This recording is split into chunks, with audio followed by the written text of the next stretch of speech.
여러분 다 하나님의 사람들이시죠? 우리 옆에 사람하고 한번 인사하겠습니다. 당신은 하나님의 사람입니다.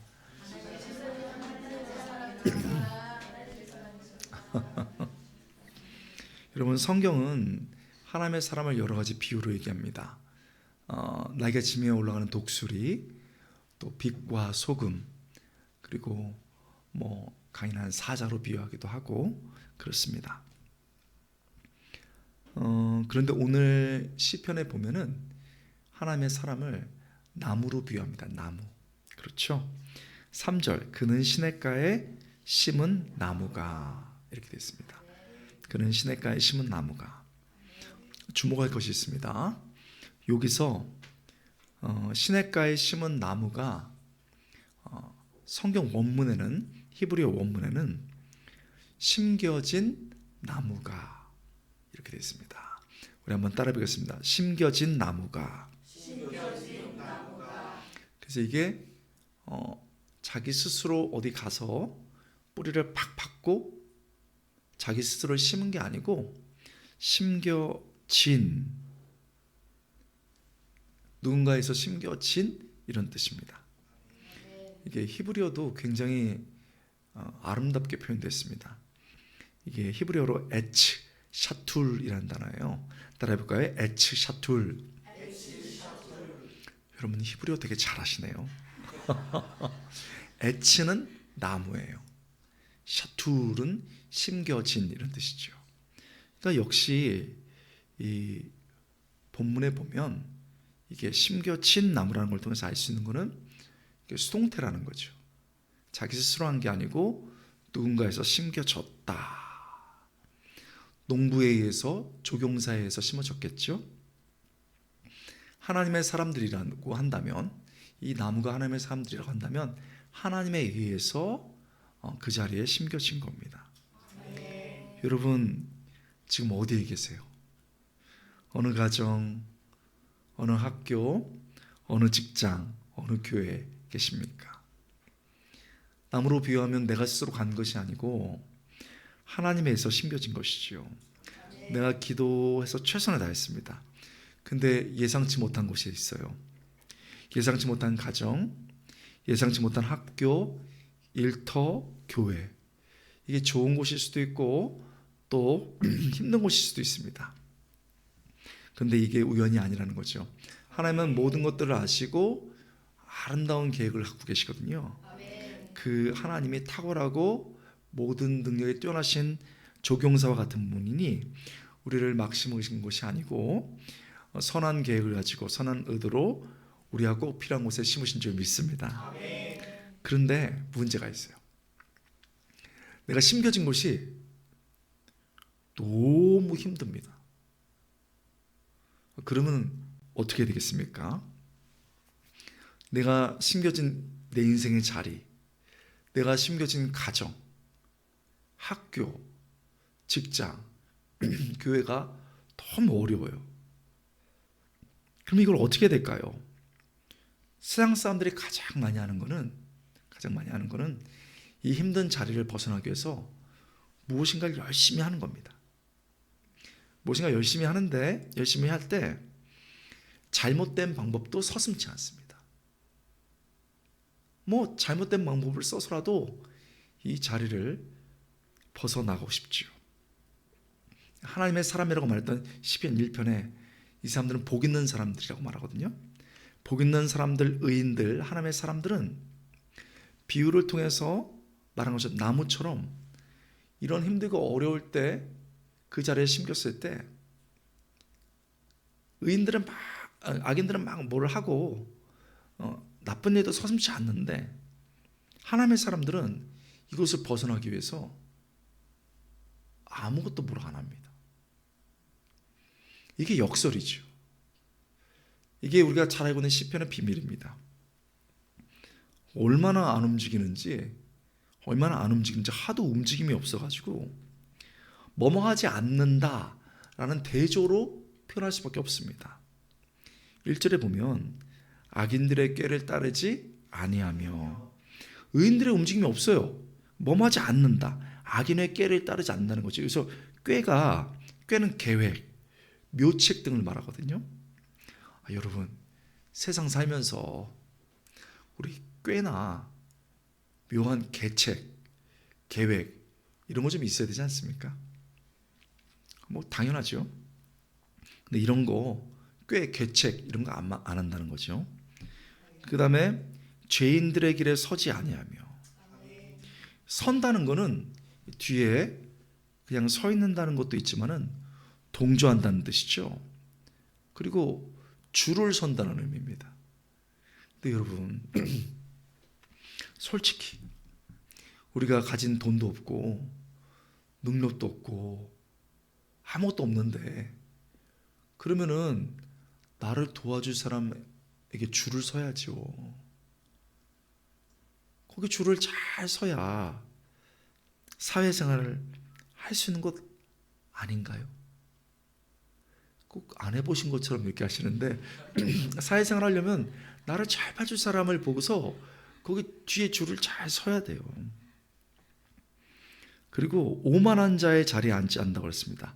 오만한 자는 조롱하는 자, 더 쉽게 말하면 뒷담화하는 사람이에요. 사회로 말하면은 이제 상대편, 반대편의 사람의 이를 조롱하는 거죠. 오만한 거죠. 조롱하고 비방하는 사람입니다. 내가 대장이라면 그 오만한 자리에 앉아가지고 야, 그쪽 팀, 그쪽 사람 아무것도 아니야 하고서 막 비방을 쏟아내는 최종 리더를 말합니다. 최종 리더가 아니라면 그렇게 막 꾀를 만들어내고 그리고 막 힘을 발휘하는 사람들 그 옆에 서가지고 그 리더가 다 앉으니까 오만한 자리에 딱 앉아가지고 이제 그 사람이 막 뭐를 말할 때 어떻게 되겠죠? 딱 이렇게 해가지고 맞습니다 하고 딸랑딸랑딸랑 어떻게 한다고요? 엄청 잘하시네요. 많이 해보셨나 봐요. 딸랑딸랑딸랑 딸랑 오르십니다 이렇게 한다는 거예요. 근데 이런 거 안 한다는 거죠. 참 놀랍지요.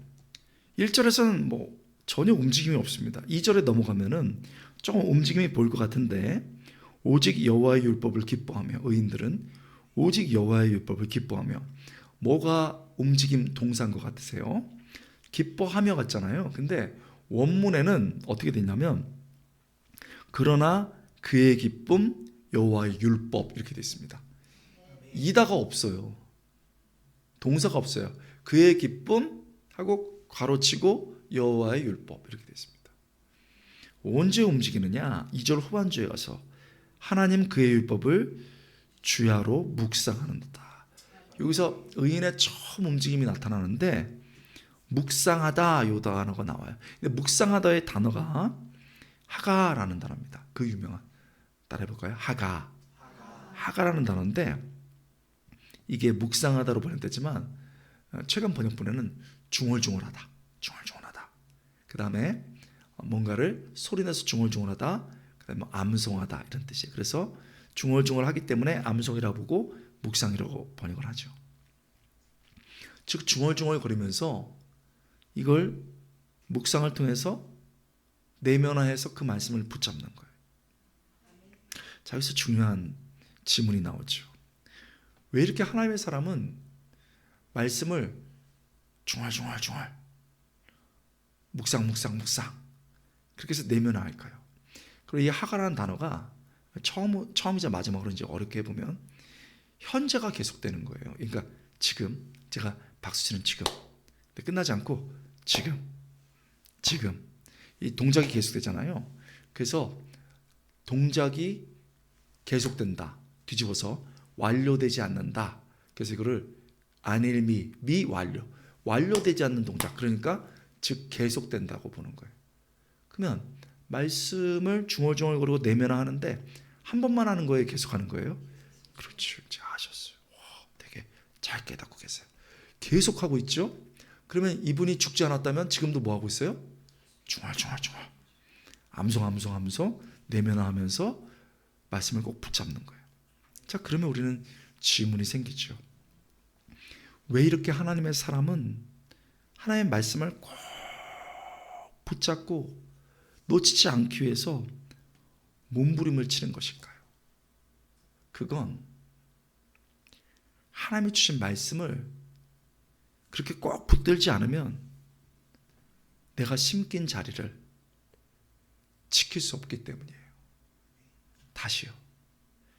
진짜 하나님의 말씀을 붙들지 않으면은 내가 심긴 자리, 내가 서 있는 자리를 지킬 수 없기 때문이에요. 말씀이 아니면 자기 인생에 운이 없고 아무것도 없다고 생각하는 순간 내 인생인데 그걸 놔버려. 말씀이 아니면 가정을 깨죠. 여러분, 지금 우리가 일본을 닮아가지고 일본의 그 황혼이혼이 되게 한때 유행했거든요. 마지막 월급을 탁 받으면 65세 때 탁 받으면은 탁 마지막 월급 주면 이제 아내가 아리가또 고자이마스 이혼 데스네 이래가지고 이혼하는 거예요. 아니 왜 그러냐 했더니 여태까지는 이렇게 해줬는데 이제 우리는 각자 인생 간다. 마지막까지 당신이랑 같은 부부로 살 수 없다. 지긋지긋하다.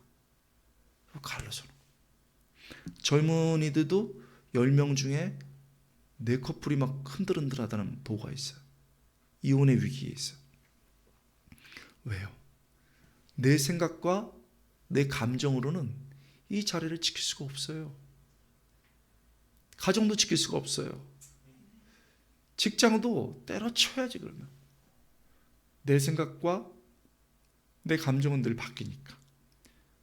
교회는 더 그래요. 교회는 우리 여전도회도 그렇고 남전도회도 그렇고 모든 사람들이 교회를 하면서 한 번도 시험에 들지 않았다고 하는 것은 믿음이 정말 좋든지 아니면 일을 안 했든지 그냥 100이면 98명은 한 번씩은 시험에 들고 오해도 받고 공격도 받게 돼 있어요. 그러면 그냥 큰 교회 가서 숨어서 신앙생활 하면 되지.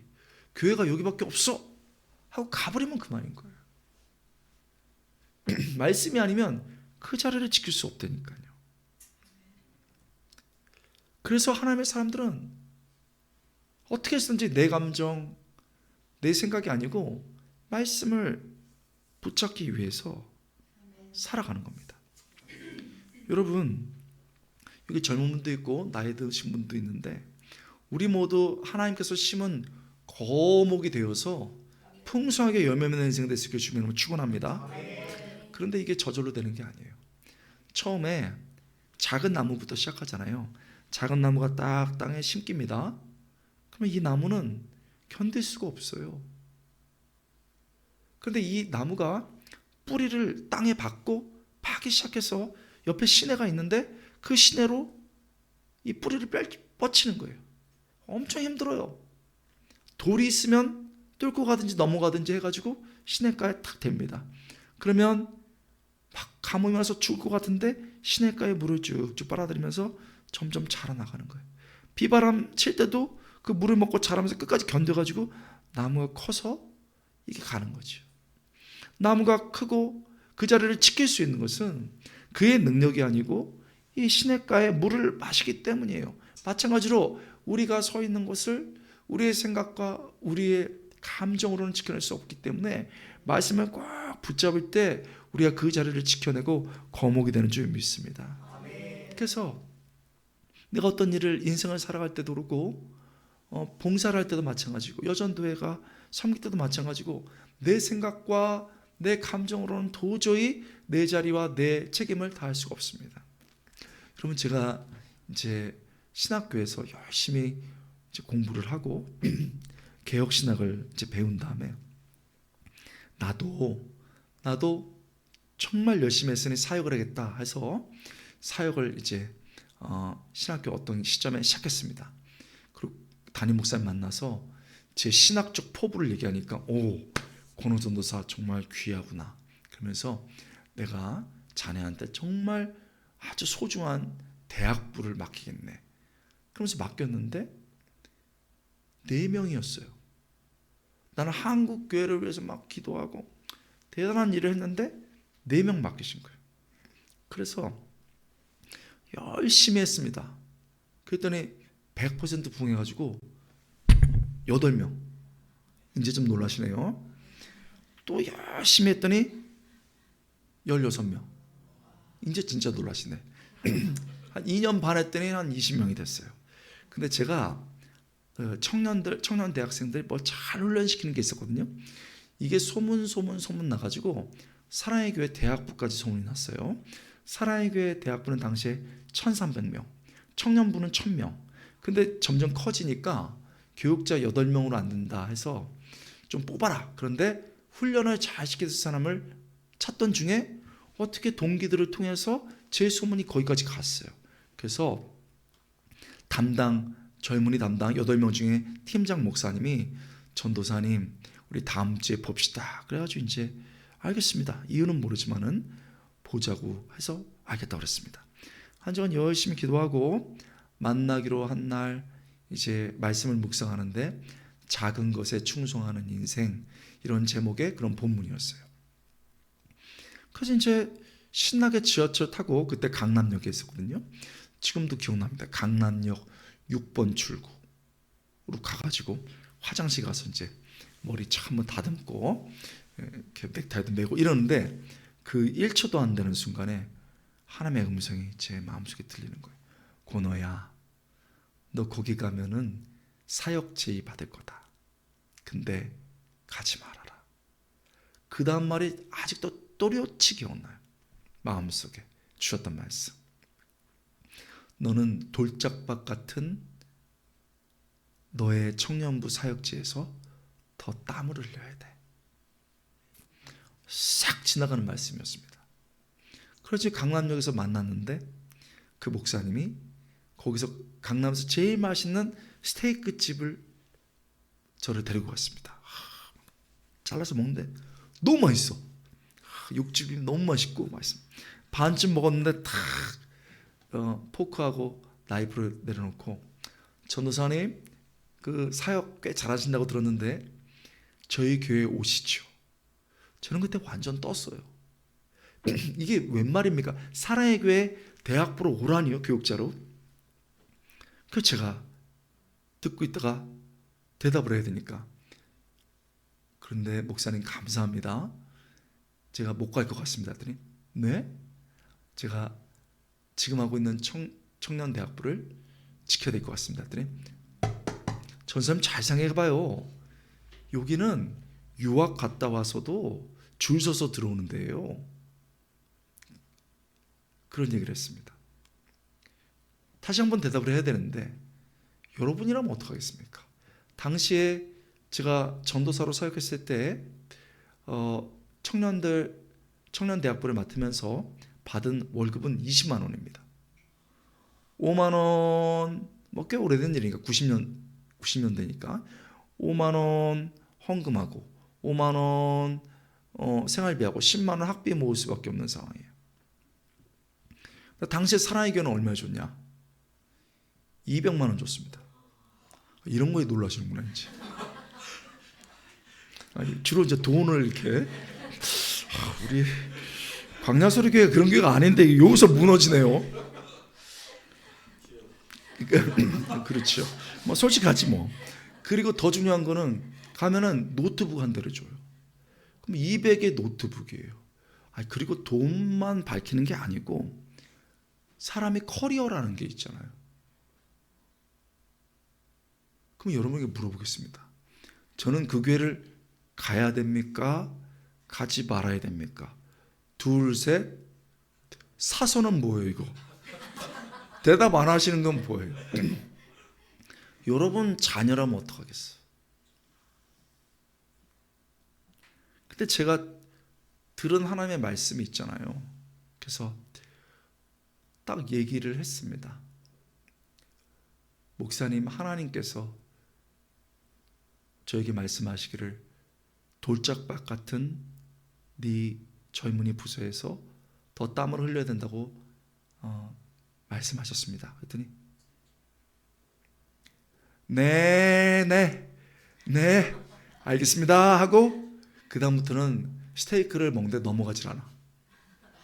마지막으로 스테이크 집을 나오면서 진짜 안 할 겁니까? 그랬더니 목사님 감사합니다 하고 대답 안 하고 이제 다시 강남역 6번 출구로 내려왔습니다. 내려오는데 딱 6번 출구 내려오는데 눈물이 쫙 나요. 내 200만 원 눈물이 쫙 나면서 내 200만 원 이 아니고 나는 그래도 하나님의 사람이지. 돈 때문에 환경 때문에 하나님이 주신 자리를 떠나가는 그런 사람은 아니지 하고 눈물이 나는 거예요. 말씀이 아니면 어떻게 내 손자리를 지킬 수 있겠어요? 여러분 어디에 심기셨습니까? 거기서 악한 의도가 아니고 악한 방법이 아니고 선한 의도와 방법이라면은 계획도 세우고 사람도 만나고 인맥도 쌓는 거 뭐가 나쁘겠습니까? 필요한 겁니다. 잘하고 계신 겁니다. 그러나 더 잘하실 수 있고 더 필요한 게 있습니다. 그건 뭡니까? 그것은 하나님이 내게 주신 말씀을 꼭 붙드는 것인 줄 믿습니다. 그 말씀 붙들고 내 자리를 지켜야 크게 나무가 자라나가면서 열매가 나는 줄 믿습니다. 근데 이게 실제적으로 너무 바쁘고 사람들을 만나야 되고 여러 일들 때문에 쉽지가 않아요. 이거 정말 막상 해보려면 쉽지가 않습니다. 그래서 하나님께서 이렇게 말씀을 꼭 붙잡고 몸부림을 치는 게 얼마나 귀한지를 약속해 주셨습니다. 3절이죠. 3절. 그는 시냇가에 심은 나무가 같이 읽겠습니다. 철을 따라 열매를 맺으며 그 잎사이가 마르지 아니한 것 같으니 그가 하는 모든 일이 다 형통하리라. 말씀을 붙잡고 그 자리를 지키면서 막 애를 쓰니까 인내하고 그 자리를 지키다 보니까 쑥쑥쑥 자라나면서 어떤 때를 따라서 시절을 따라서 열매 맺는 인생이 될 줄 믿습니다. 이 약속을 해준 거예요. 정말 내 인생은 아무것도 없는 것 같고 우리 가정은 너무 어려운 것 같고 내 직장은 힘들고 우리 교회는 어려운 것 같지만 그 어려운 시기를 말씀을 붙잡고 견뎌낼 때 자라나가면서 때가 되면 열매가 나오는 줄 믿습니다. 이스라엘은 때가 어떤 작물은 2번을 걷고 어떤 건 3번을 걷어요. 그러면 여러분 그때 이 때에 따라서 작물을 이렇게 정확하게 걷게 해주신다는 거예요.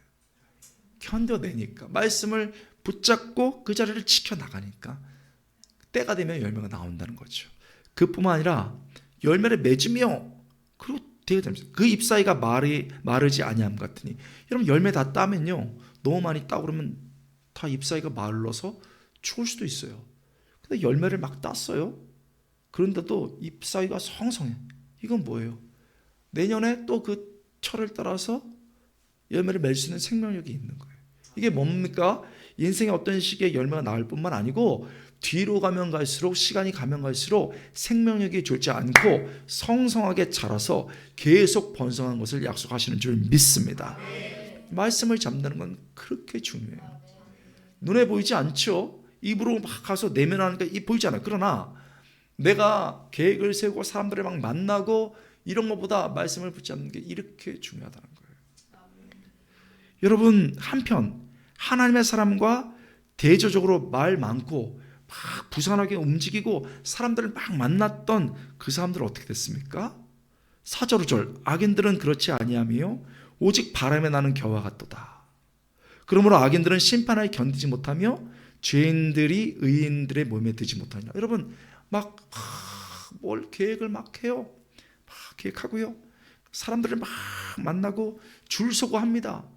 인생을 막 20년 30년 그렇게 사는 거예요. 그런데 중심이 없잖아요.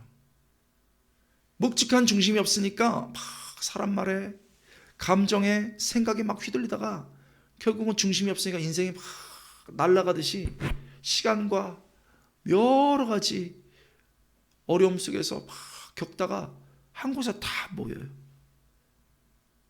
애는 쓰고 사람을 많이 만나고 말은 많이 하는 것 같지만 아무것도 없어요. 그래서 겨처럼 쭉정이 인생이에요. 불을 딱 붙이니까 불이 확 타가지고 다 없어지는 거예요. 여러분, 기독교인의 말이 뿐만 아니고 세상도 압니다. 중심이 없이 말만 많고 중심 없이 산만하게 움직일 때 열매는 없습니다. 무한 에너지 낭비와 아까운 돈의 낭비와 시간의 낭비밖에 없습니다.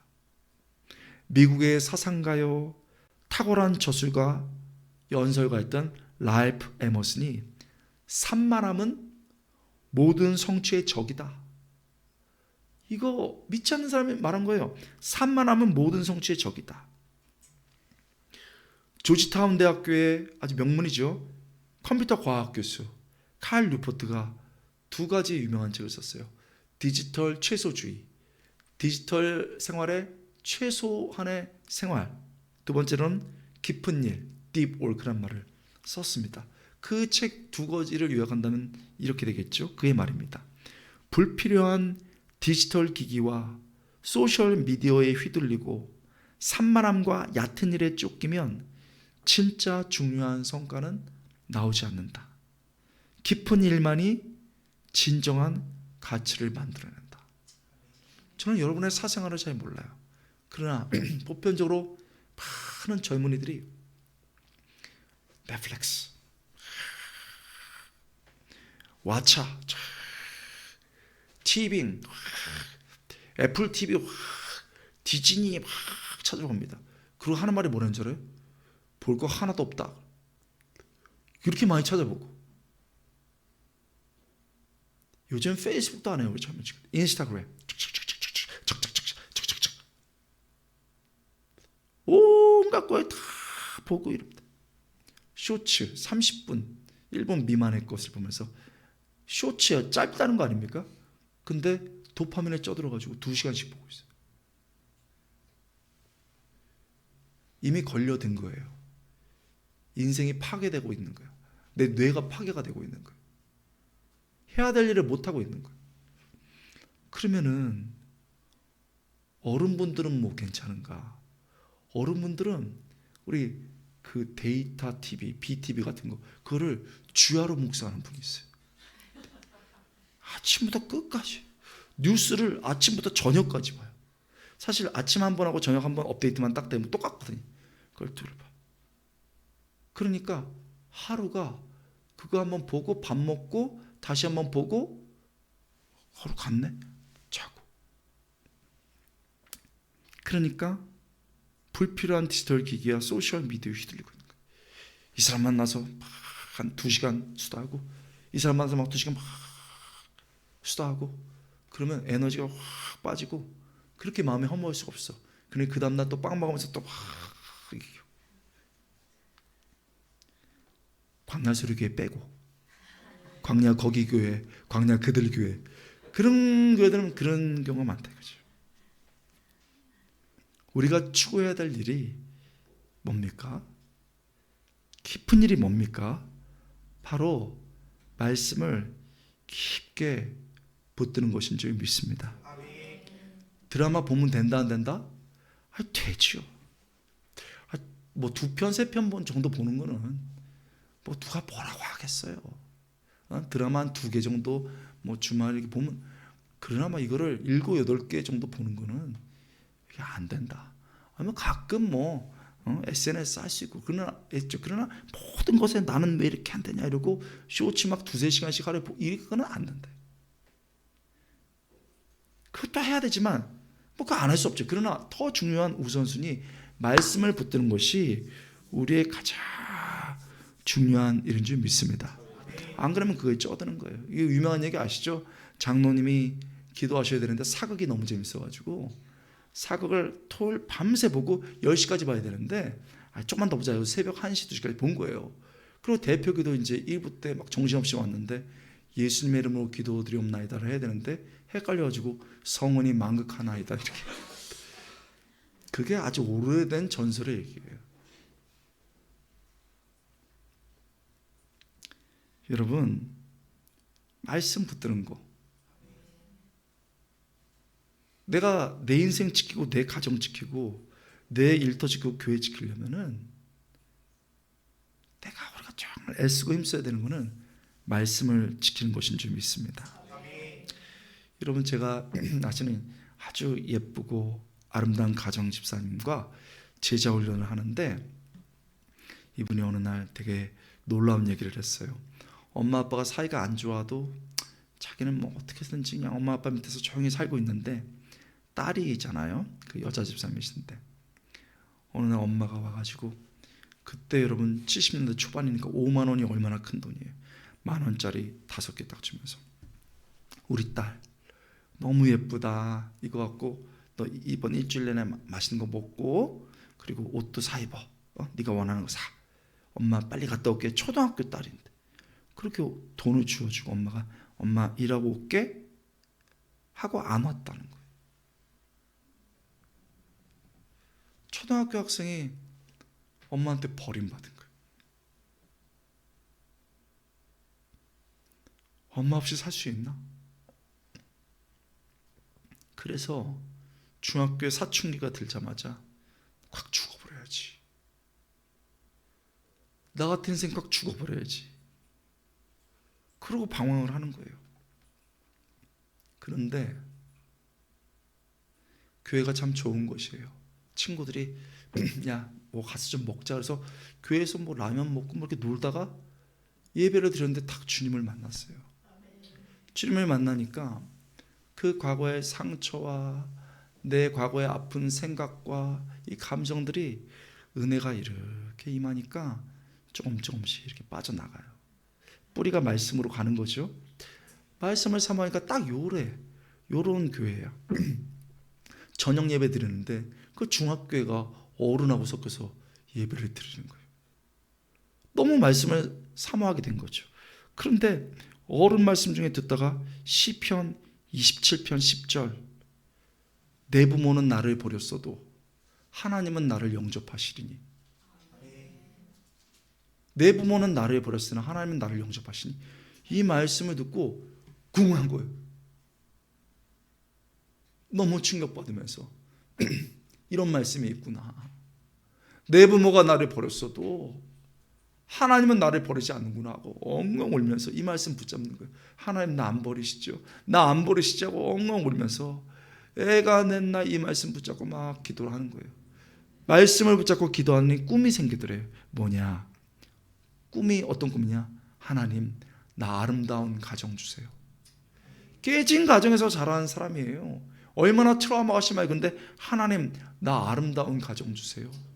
그리고 중학생애가 기도하더라는 거예요. 그런데 얼마 기도하니까 여러분 꿈이 생길 뿐만 아니라 그 꿈을 이루기 위한 아주 구체적인 기도 제목이 생기더래요. 하나님 나 아름다운 가정 주세요. 이렇게 기도하다가 하나님 그러기 위해서 나 흔들리지 않는 엄마가 되게 해주세요.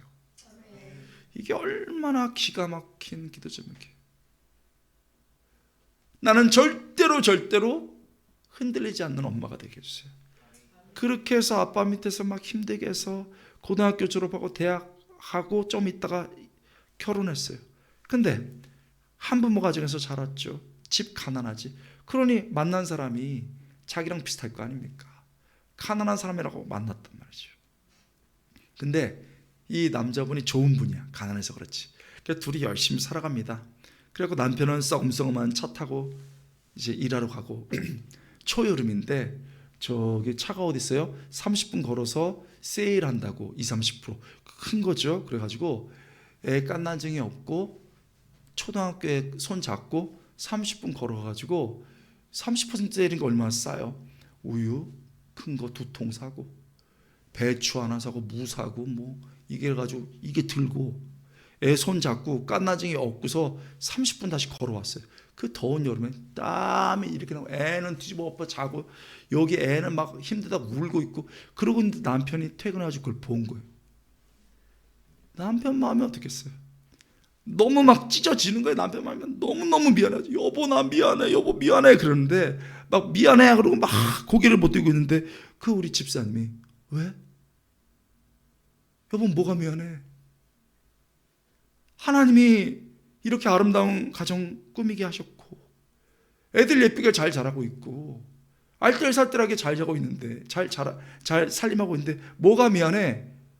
그 아내의 흔들리지 않는 모습을 보면서 이 남편이 너무 충격받은 거예요. 내가 여기서 흔들리면 안 되지. 그래서 그 아내가 믿음의 뿌리를 깊게 흔들리지 않게 하면서 자기도 그걸 아내의 손을 잡고서 가면서 어렵고 힘들었지만 이렇게 그 가정이 정말 이렇게 자라나간 거예요. 제가 얼마 전에 그 가정을 만났는데 너무너무 그 가정이 아름다워졌어요. 애들 이제 한 명은 그 딸은 곧 결혼할 때가 되고 남자애는 잘 자랐는데, 여러분 아이들이 해맑어. 그리고 교회에서 아직도 엄마 아빠 따라서 찬양팀하고 봉사하고 있어요. 왜요?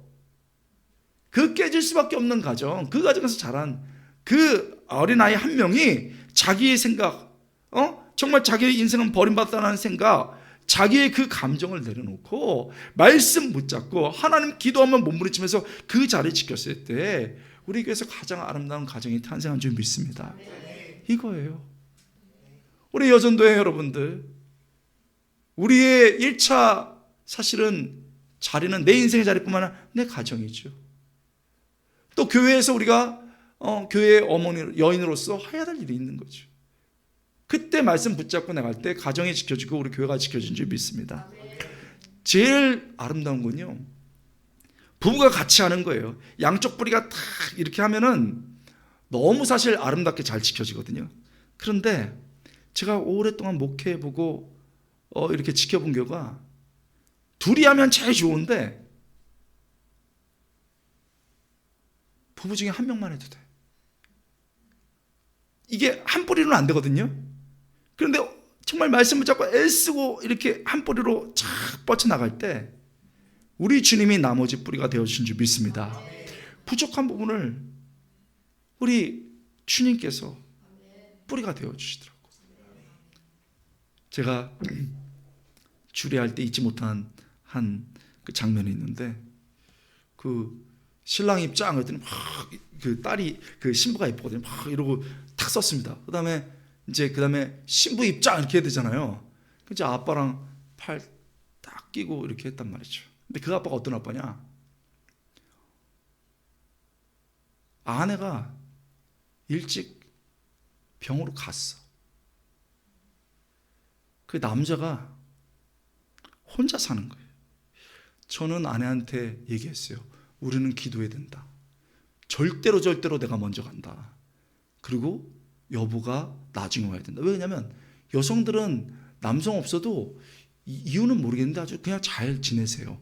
근데 남자들은 여성 없으면요 그렇게 불쌍해. 저는 여러분의 상황을 모르기 때문에 편하게, 완전히 털 빠진 닭처럼 너무 불쌍해. 뭐 빨래도 제대로 못해 먹고 찌질하고 밥도 맨날 못해 먹고 그래요. 그런데 딸이 하나 있는 거야. 얼마나 어렵겠어요. 그래 키워갖고 결혼을 시키는 거예요. 엄마 대신 이모 이렇게 앉아있고 아빠가 이제 딱 있는데 딸 손 딱 잡고 있는데 갑자기 딸 신부 입장 이래야 되는데 갑자기 그 자매가 으악 울었어요. 소리 내가지고 그러면 어떡하냐고, 신부가 그렇게 울고 화장 다 지워진대. 나중에 물어봤어요. 왜 울었냐 했더니 아빠가 너 아빠 팔 꽉 잡아. 너 이제 지금까지 아빠 팔 잡고 손 잡고 이 자리까지 왔는데 너 이제 앞에 나가면 나머지 인생은 네 남편하고 손 잡고 팔 잡고 가는 거야. 아빠가 너한테 못 해준 게 너무 많아서 미안해. 근데 아빠 최선 다했어. 그때 그 딸이 울음이 터진 거야.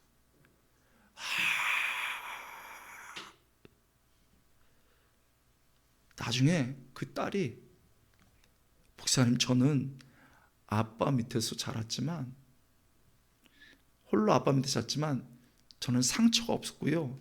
제 인생에는 어두운 그늘이 없었습니다. 상처가 없고 그늘이 없게 왜 없겠어요? 그런데 그 딸이 철이 든 거지. 그 아빠가 살아보려고 말씀 붙잡고 몸부림칠 때 그 모습을 보고 주님의 은혜가 되셔가지고 그 딸이 철이 든 겁니다. 저는 여러분의 상황을 몰라요. 그러나 우리 여성 성도님들 부가 같이 하면 제일 좋겠죠.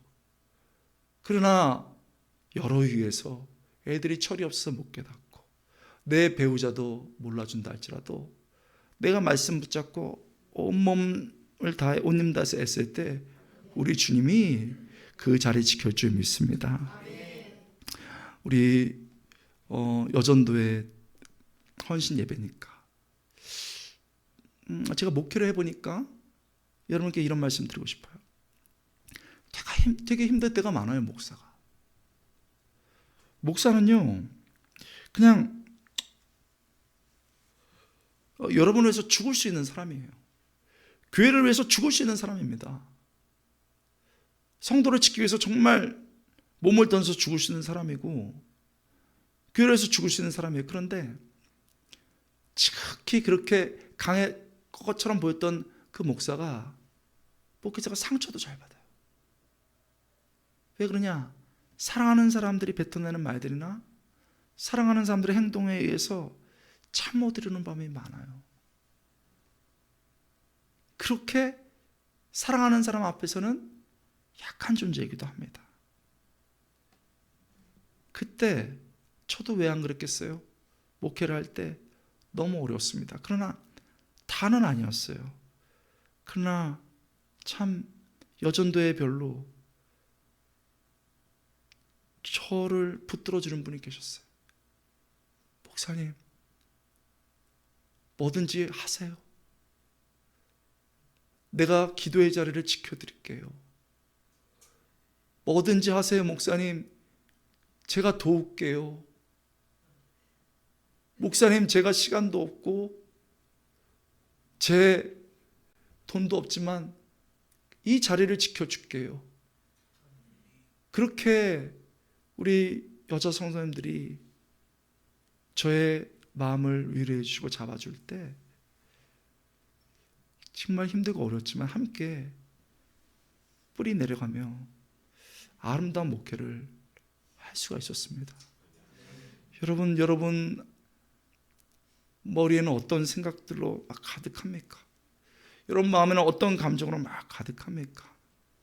그것으로는요 내가 있는 자리를 지켜낼 수 없습니다.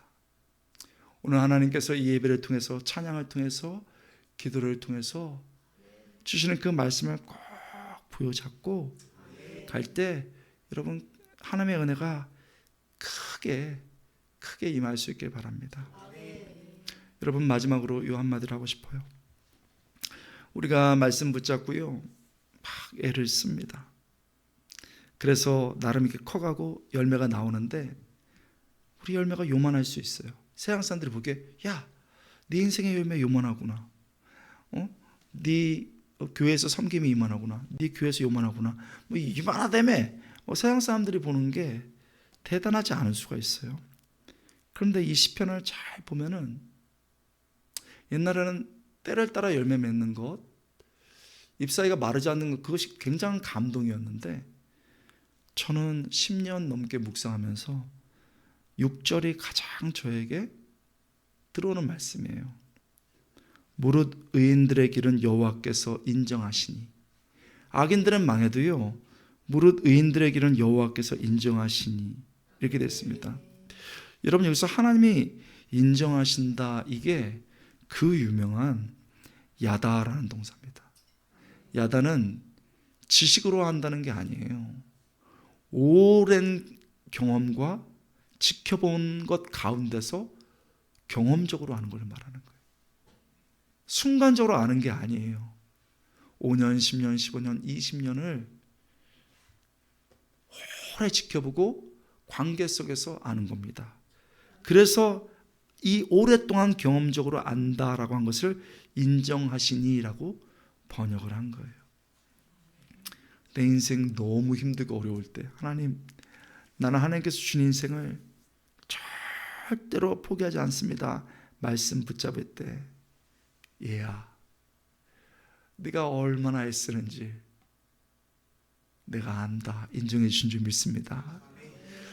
정말 가정 지키기 어려울 때 많고 애들도 방황하고 배우자도 방황하는 것 같지만 하나님, 나는 내 가정을 포기할 수 없어요 하고 몸부림치면서 눈물을 흘릴 때 얘야, 내가 너의 눈물 안다 말씀하시고 인정해 주시고 열매 주실 줄 믿습니다. 교회 일하면서 온갖 어려움 겪고 외롭고 오해받지만 그 자리를 묵묵히 지켜나갈 때 하나님께서 아들아, 내가 네 마음 안다, 네 속으로 안다 인정해 주시고 하나님의 마음속에 깊이 뿌리박고 열매 맺는 아름다운 나무로 성장할 수 있게 주님의 이름으로 축원합니다. 우리 하나님께 영광의 박수 올려드리겠습니다.